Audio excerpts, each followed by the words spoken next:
Oke ibu-ibu, sudah siap ya? Siap. Siap untuk belajar ya? Ya. Oke, minggu kemarin kita belajar apa ibu-ibu? Lupa Masih ingat Pak. nggak? Lupa Pak. Oh, sudah lupa ya ibu-ibu, jangan lupa ya. Kemarin kita itu belajar pelayanan bagi penyandang disabilitas berat di dalam keluarga ya. Ya. Kita sudah belajar disabilitas di mana di dalam keluarga. Materi selanjutnya saya akan mengajari pelayanan bagi penyandang disabilitas berat di masyarakat. Tetap dengan kelompok yang sama ya. Iya Pak. Oke, kelompoknya waktu itu dibagi dua ya. Ya. Tetap ingat ya sama anggota kelompoknya ya. Ya. Oke, kalau gitu ibu diskusikan ya. Kita akan bermain peta peduli disabilitas. Kalau gitu saya minta ibu-ibu sekalian di sini untuk buka buku pintarnya halaman 10 sampai 12 ya. Iya, Sudah Pak. dibuka Bu? Sudah Pak. Sudah Pak. Oke, sudah pegang dah ya. Ya. Nah, kan di situ ada peta ya, peta peduli disabilitas. Misalnya gini, contohnya hidrosipalus atau kepalanya besar. Ketika ibu-ibu melihat ada yang penyandang hidrosipalus di sekitarnya ibu apa yang ibu lakukan kalau melihat ini? Melaporannya itu gimana dulu? Apa langsung ke dinas sosial atau ke puskesmas atau ke RBM? Maksudnya RBM ini rehabilitasi berbasis masyarakat ya. Ya. Atau ke posyandu, ke kelurahan ya. Nah, itu kan sudah jelas ya metriknya ya. Ya. Nah, kalau gitu diskusikan dulu dengan anggotanya kelompoknya masing-masing. Kalau gitu saya beri waktu 10 menit ya, kira-kira cukup ya ibu-ibu ya. Iya Pak, cukup Pak. Nah, oke, kalau gitu saya beri waktu 10 menit. Oke, silakan berdiskusi dulu ibu-ibu.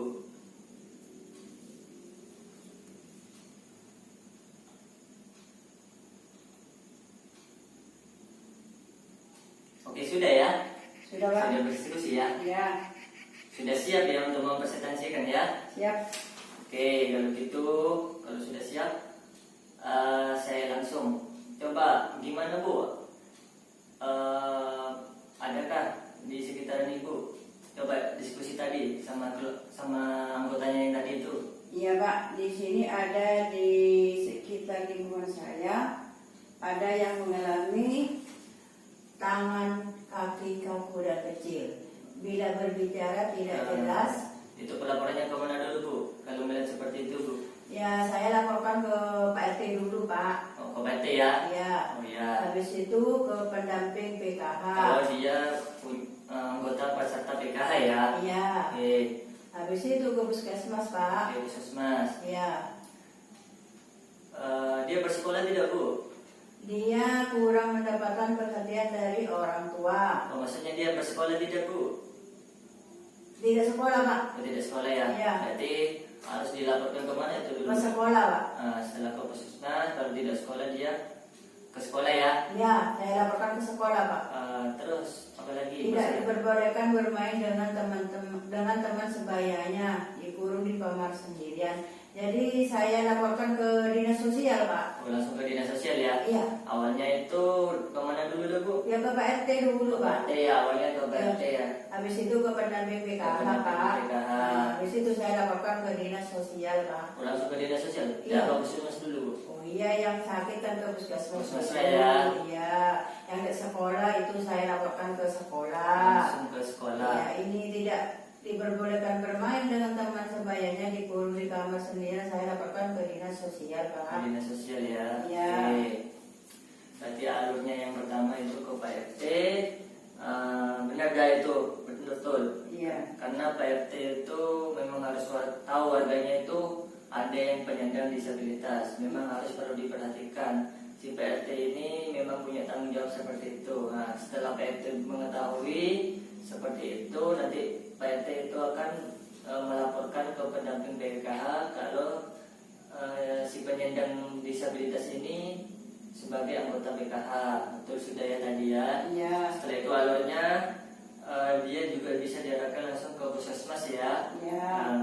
Kalau si anak ini tidak tidak bersekolah, masih umur anak sekolah, berarti harus dilaporkan ke sekolah ya. Ya. Oke, betul sudah tadi. Setelah itu dia dikurung di kamar ya, tadi ya, di kamar sendirian, tidak diperbolehkan main sama orang tuanya ya. Iya, iya. Ini memang harus dilaporkan ke dinas sosial. Oke, sudah benar tadi. Iya. Oke, tepuk tangan untuk ibu ini. Oke, terima kasih bu. Saya lanjut lagi ke kelompok kedua. Gimana itu ibu? Sudah diskusikan ya? Oh iya Pak, Sudah Pak. siap ya? Iya Pak. Oh, yang ini masalahnya gimana bu? Satunya bu, di materi itu. Gini Pak, di lingkungan saya ada yang mengalami seperti ini Pak. Para pelagia ya? Ya, berat disebabkan karena kecelakaan atau jatuh. Atau jatuh ya? Iya, tulang punggungnya rusak Tulang dan mempengaruhi saraf-saraf anggota gerak. Ya. Saya sebagai warga di sana, ya saya laporkan ke Pak RT Pak. Ini awalnya ke Pak RT ya? Iya, habis itu langsung ke pendamping PKH karena si penderita itu mempunyai kartu PKH Pak. PKH. Iya. Anggota PKH. Anggota PKH. Habis itu saya laporkan ke puskesmas Pak. Puskesmas. Iya. Setelah itu? Ini ada lagi ini Pak. Gimana lagi bu? Hanya bisa berbaring saja, tidak bersih, jarang mandi, sering murung dan menangis. Ini saya laporkan ke dinas sosial ini Pak. Harus dilaporkan ya? Iya Pak, ini saya ya juga melalui alurnya tadi itu ke Pak RT, ke pendamping PKH, ya Pak ya. Langsung saya dilaporkan ke dinas sosial Pak. Jadi rehabilitasi dulu bu, di LBM bu. Ya tidak tahu, ini saya cuma tanya kayak gitu Pak. Saya langsung dilaporkan ke dinas sosial. Apa perlu Pak? Langsung ya? Iya. Oh iya. Kalau seperti itu bisa juga dilaporkan ke RBN, rehabilitasi berbasis masyarakat juga bu. Oh iya Pak. Seperti itu ya. Iya. Tadi sudah diskusikan, ternyata ya sudah benar. Pertama itu gimana dah? Disebabkan jatuh ya, kecelakaan ini jatuh, kecelakaan Jadi Pak. disabilitasnya karena Iya. jatuh atau kecelakaan, bukan karena lahir ya. Bukan, punggungnya rusak dan mempengaruhi saraf-saraf. Bukan dari sejak kecil ya. Bukan ini, Pak, bukan. Ini karena kecelakaan karena Pak. kecelakaan Iya. gitu ya.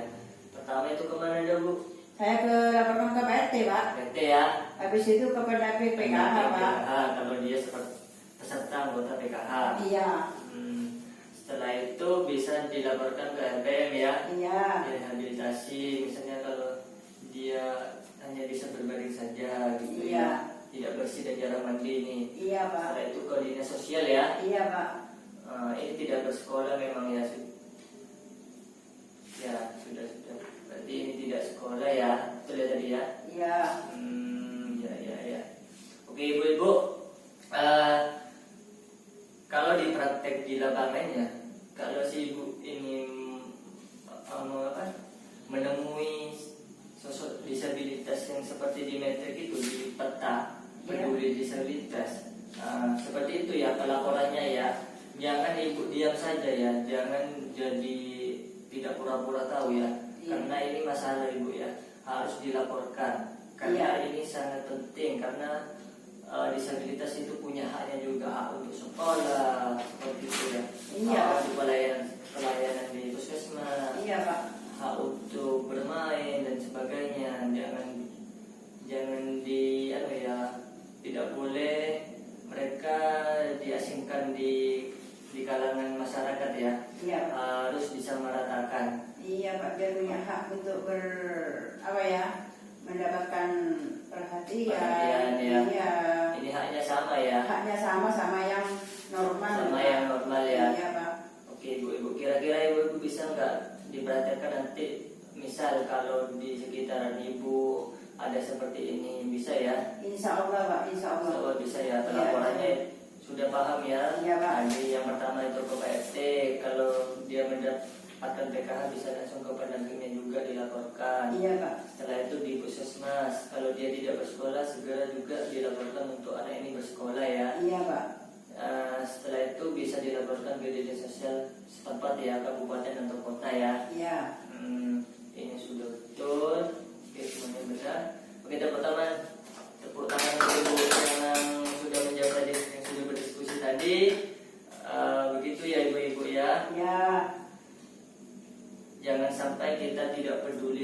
sesama kita ya. Jangan sampai ada rasa tidak peduli, karena kita sebagai manusia harus penuh kepedulian kita ke sesama kita, terutama yang penyandang disabilitas atau difabel ini ya. Ya Pak. Ibu-ibu, terima kasih ya ibu-ibu ya, Ya. telah menyempatkan waktunya untuk belajar mengenai peta peduli disabilitas, pelayanan disabilitas di lingkungan masyarakat